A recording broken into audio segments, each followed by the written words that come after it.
నరేంద్ర మోడీ మాట తప్పారా? ఏం జరిగింది అసలు?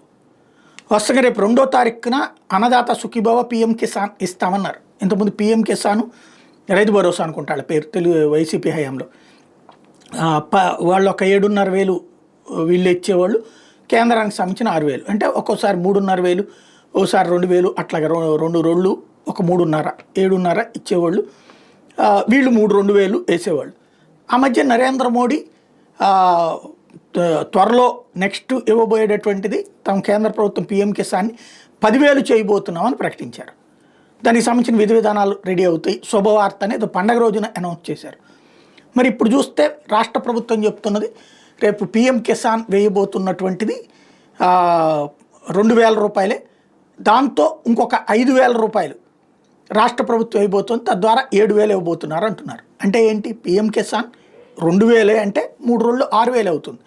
10,000 ఇచ్చేట్టయితే 2 సార్లు 3,000, ఓసారి 4,000 ఇవ్వాలి. ఏం జరుగుతోంది? బీజేపీ రాష్ట్ర నాయకత్వానికన్నా ఏమన్నా తెలుసా? 2 తెలుగు రాష్ట్రాల వాళ్ళకి మోడీని అడగలేరా? అక్కడ పార్లమెంట్ సెషన్స్ జరుగుతున్నాయి, లేదా అక్కడ వ్యవసాయ శాఖ మంత్రిని అడగలేరా? ఏంటండి, మన మోడీ గారే కదా ట్వీట్ చేసింది 10,000 రూపాయలని, మరి ఏంటి ఆ విధి విధానాలు అవునా కాదా, లేదా ఏమన్నా మార్చామా మనం అనేది కనుక్కుని ప్రజల్ని కన్విన్స్ చేయాలి కదా.